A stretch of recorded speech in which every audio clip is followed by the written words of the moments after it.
Buen día, profesor y compañeros. A continuación les vamos a presentar nuestro proyecto de aula y claramente a socializarlo. El tema refiere a un estudio de contaminación electromagnética llevado a cabo por mi compañero Julio Ulcue Arquímedes y quien les habla, Duan Eduardo Contreras Torres. Para empezar, nos gustaría hacer énfasis en los ODS, ¿no? Que son los Objetivos de Desarrollo Sostenible que se tuvieron en cuenta y tienen mucha relación con el fenómeno electromagnético como lo son. El tercer objetivo, que habla de la salud y el bienestar, el objetivo número 13 que habla de la acción por el clima, el número 14 que habla de la vida submarina y finalmente el objetivo número 15 tenido en cuenta en este proyecto, el número 15, vida de ecosistemas terrestres. Entonces, el contenido que vamos a ver a continuación esboza en primer lugar el planteamiento de la problemática y objetivos, posteriormente los conceptos básicos y normativa, también una investigación en las áreas de estudio y eso incluye mediciones realizadas finalmente, ya para concluir los resultados y conclusiones. Bueno, la pregunta problema de la cual surgió esta idea de proyecto es si nos preguntamos en su momento que si era posible realizar un estudio que nos permitiera analizar el fenómeno de electropolución generado por sistemas eléctricos. Los objetivos planteados que permitieron el desarrollo del proyecto son conceptuar un análisis cualitativo y cuantitativo de la electropolución para evaluar si esta afecta o no en la salud humana. Como objetivos específicos tenemos elaborar una descripción detallada de lo que es la electropolución, realizar mediciones de radiación electromagnética en distintos puntos del área de estudio y por último intentar concientizar al lector de la importancia de tener presente este fenómeno eléctrico como una posible amenaza en la vida cotidiana.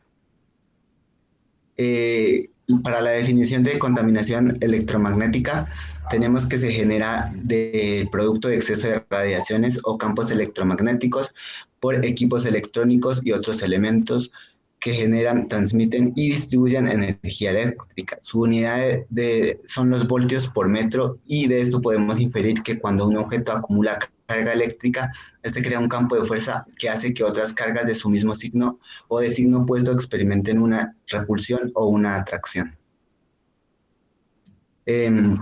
En cuanto a los tipos de electropolución, el espectro electromagnético se ha dividido teniendo en cuenta que la energía es transportada en forma de ondas y cada onda tiene además un tamaño diferente, lo que indica que a mayor energía de la onda, menor es su longitud. De acuerdo con la naturaleza de los campos electromagnéticos, los podemos clasificar por su efecto biológico en dos tipos, radiación ionizante y radiación no ionizante, que es la cual nos vamos a referir en este estudio. Esta energía es incapaz de impartir suficiente energía a una molécula o átomo para acelerar su estructura, para alterar su estructura, perdón.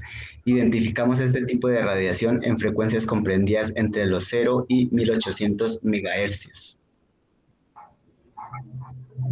En cuanto a los efectos en la salud humana, de acuerdo con la Organización Mundial de la Salud, si el campo es suficientemente intenso, las corrientes podrían estimular los nervios y músculos o afectar a otros procesos biológicos propios de los humanos, como conducir a un calentamiento en ciertas áreas del cuerpo.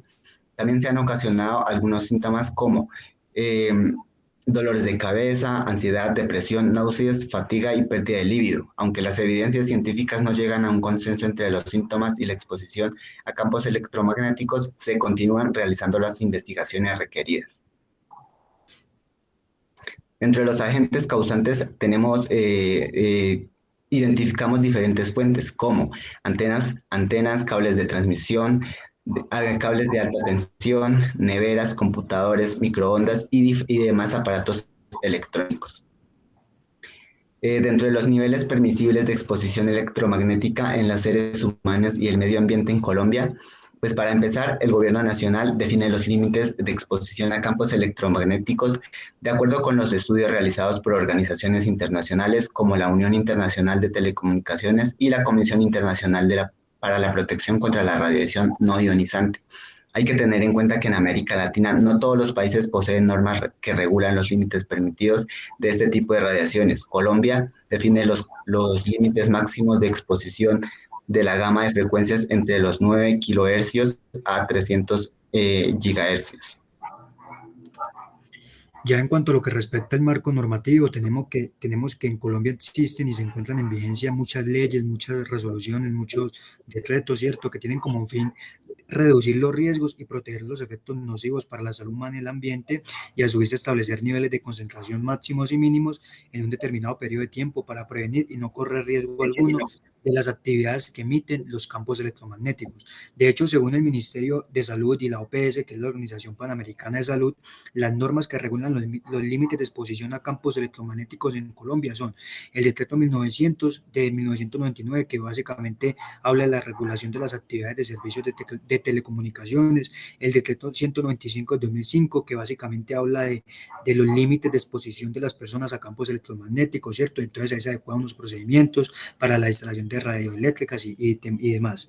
Y el decreto 1078 de 2015, que es un decreto único reglamentario del sector de tecnologías de la información, y aquí básicamente se aborda el tema de las radiaciones no ionizantes. Tenemos que en América Latina, solo 10 países latinoamericanos tienen normas que regulan la dosis de exposición permitida a las radiaciones no ionizantes, en los que están Argentina, Bolivia, Brasil, Chile, Colombia, Costa Rica, Ecuador, México, Perú y Venezuela.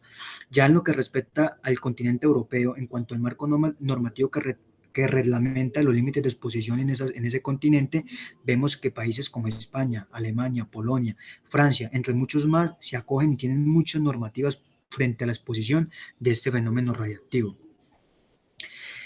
Bueno, el desarrollo de la investigación básicamente abarca lo que es las mediciones en las áreas de estudio. Para eso tenemos estos equipos de medición y materiales. En la parte izquierda de la pantalla pueden notar el detector electromagnético, que a propósito, como dato curioso, les comento que fue un esfuerzo conseguirlo. Lo compramos en Mercado Libre a un costo de 200.000 pesos para poder realizar las mediciones y darle un propósito claro a ese proyecto. En la mitad de la pantalla pueden ver el teléfono móvil que nos sirvió para hacer el video de las mediciones en campo y para tomar las evidencias, ¿no? Las fotos, y para editar con ayuda de la aplicación de edición InShot el video prototipo, que es un video de recorrido y el paso a paso de las mediciones hechas en campo y que será presentado como prototipo de proyecto. Aquí rápidamente lo que queríamos era comentarles que en un principio este era el área de estudio, el barrio Alquería de la Fragua en la localidad de Kennedy. Habíamos escogido un total de 13 puntos, el cual íbamos a proceder a hacer las respectivas mediciones. Habíamos realizado un recorrido de campo en el cual habíamos tomado muchas fotos, ¿cierto? Ya teníamos todo establecido, pero ¿qué aconteció? Que cuando fuimos a hacer las mediciones, un papel muy importante el factor distancia, el cual va a ser discutido más adelante, porque a lo que fuimos a hacer las mediciones, colocamos el detector y nos calculaba 0 microteslas y 0 en electricidad magnética, es decir, voltios por metro. Esto debido a la distancia que había de la fuente eléctrica al detector, es decir, en campos abiertos es muy imposible, es muy difícil hacer ese tipo de mediciones con este detector. Por ende, escogimos dos nuevas áreas de estudio que equivalen al Centro Comercial Plaza de las Américas, ubicado en la localidad de Kennedy, en Bogotá, ¿cierto? Y el área de estudios que, mi casa, ¿cierto? Que está ubicada en el barrio de Alquería de la Fragua, en la localidad de Kennedy. Escogimos el Plaza de las Américas porque es un lugar, es un centro comercial, ¿no? Y es un lugar público, es muy transitado, es muy concurrido y cuya infraestructura acata lo que se quiere para las mediciones, es decir, ostenta lo que se requiere, que es que sea un lugar cerrado para que el detector pueda hacer sus respectivas mediciones, que sea muy transitado y que tenga como un patrón de electricidad muy fuerte, ¿cierto? Para poder hacer las mediciones sin problema. Entonces aquí rápidamente lo que queríamos era comentarle en fotos, ¿cierto? Ese paso a paso de las mediciones que hubo un total de 4 puntos, de los cuales el segundo tiene 16 subpuntos, que equivale el primer punto, que fueron los pasillos abiertos y cerrados. No voy a mencionar cuánto dio, se pueden dar ustedes cuentas en la imagen, eso lo comentaremos en los resultados. Entonces yo procederé a pasar pues imagen por imagen, indicándoles cómo fueron esos puntos y el paso a paso. El punto número 2 fue la olímpica, y aquí es donde se dividen los 16 subpuntos, porque ya comenzamos a medir el punto 2.1, que es la entrada de la olímpica, el sistema antihurto, el punto 2.2 que medimos los dos, y el 2.3 que fueron los refrigeradores abiertos y cerrados, el punto 2.4 y 2.5 que fue la zona de verduras y las carnes frías, ¿cierto? El punto 2.6, los pasillos lácteos, que está cerca de las escaleras eléctricas, el punto 2.7, que son las escaleras eléctricas como tal. Entonces, a medida que fuimos midiendo estos puntos, fueron dando valores diferentes, ¿no? Unos botaban harta cantidad de radiación magnética, arrojaban baja cantidad de radiación magnética en los 16 subpuntos. Calculamos también la salida del almacén olímpica, calculamos también el campo magnético eléctrico de la caja del cajero automático. Yo lo paso rápidamente para poder comentarlo en los resultados, debatimos cómo fueron estas evidencias.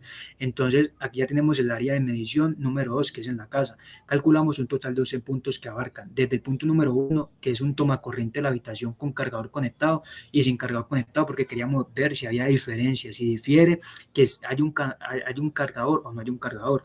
El punto número 2, que es el computador, la mitad de la sala, el modem de Wi-Fi, ¿cierto? Esta es como la evidencia en fotos de lo que se hizo, del trabajo en campo que se hizo. Está el balasto eléctrico que por cierto arrojó una cantidad inmensa de cantidad magnética, de radiación magnética, que ni el mismo detector pudo pues como establecer su cantidad como tal, pues porque el límite de él era 100 microteslas y este llegaba a 99.99. Tenemos la nevera, la estufa, los tomas corrientes, ¿cierto? La habitación número 2, la lavadora y el punto número 11, que es la caja de fusibles.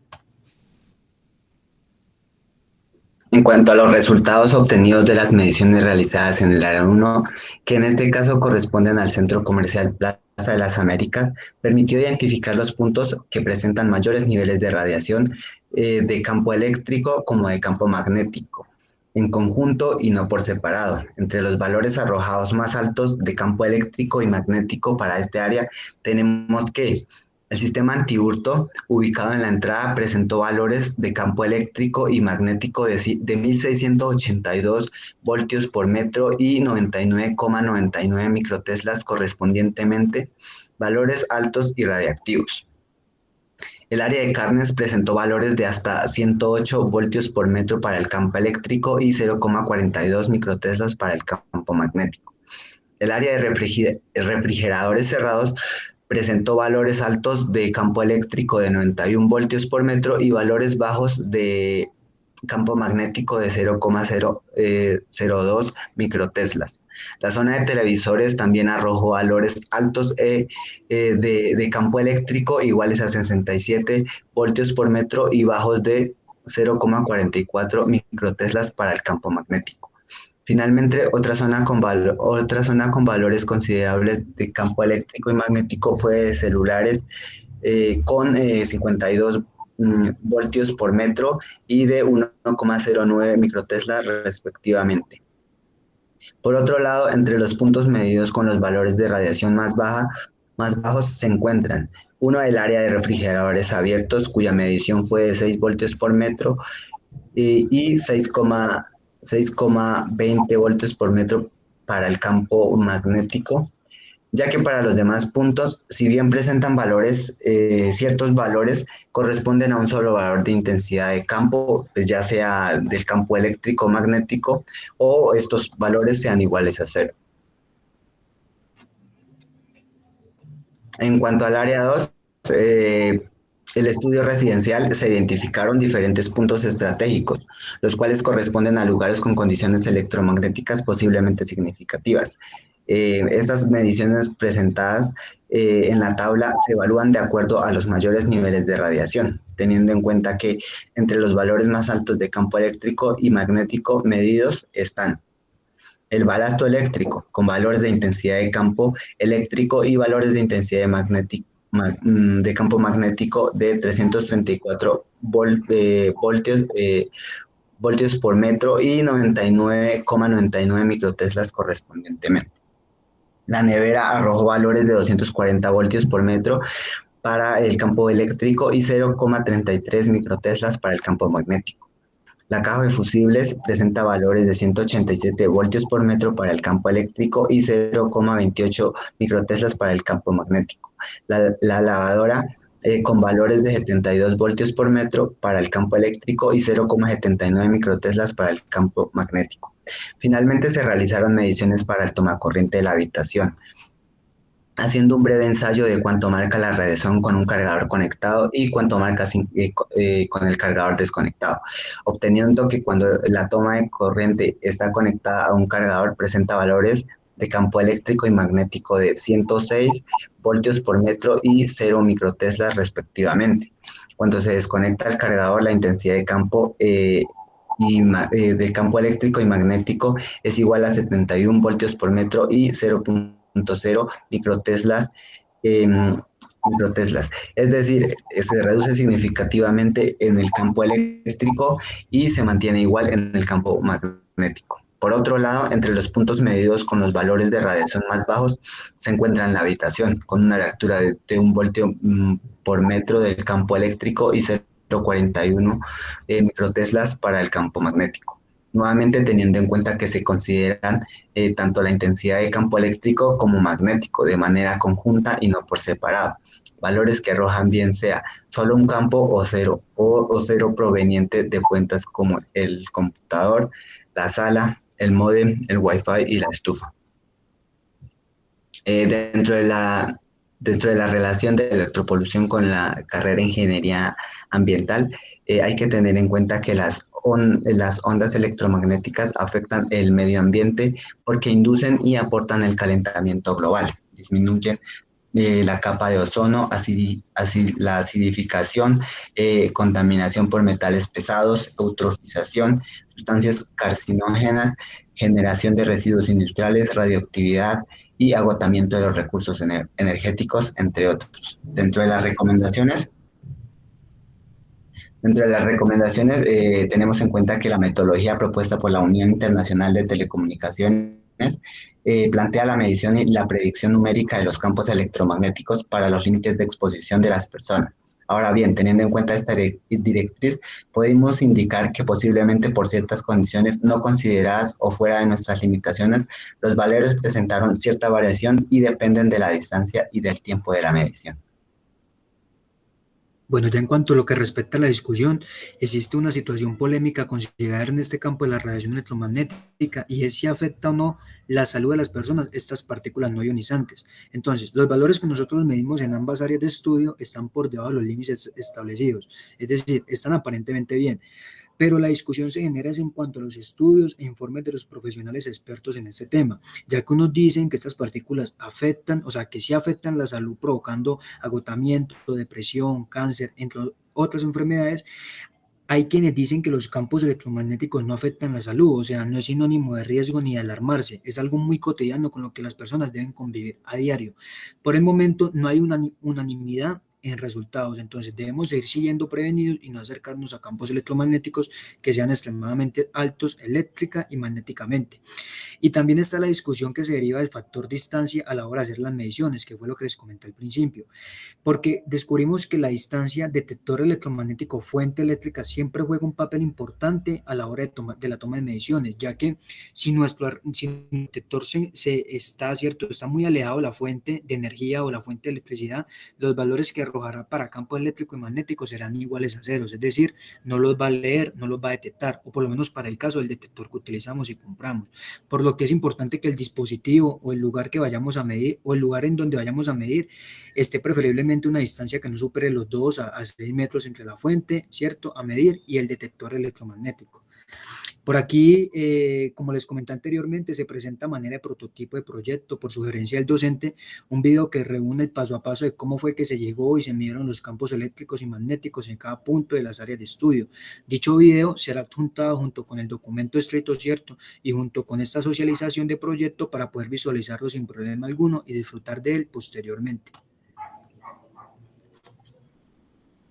A manera de conclusiones, tenemos que el análisis permitió establecer que las áreas estudiadas no representan niveles significativos de radiación electromagnética, de acuerdo a los parámetros adaptados por el Gobierno Nacional bajo la recomendación de organizaciones internacionales.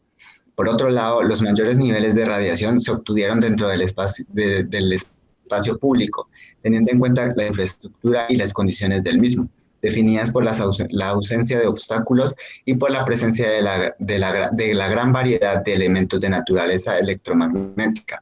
A pesar de que también a pesar de que en decían los resultados fueron más bajos en comparación con el primero, hay que tener en cuenta que el factor tiempo de exposición y factor distancia, o sea, aparato electromagnético o fuente eléctrica, son determinantes en el estudio y mediciones, por lo que se debe considerar.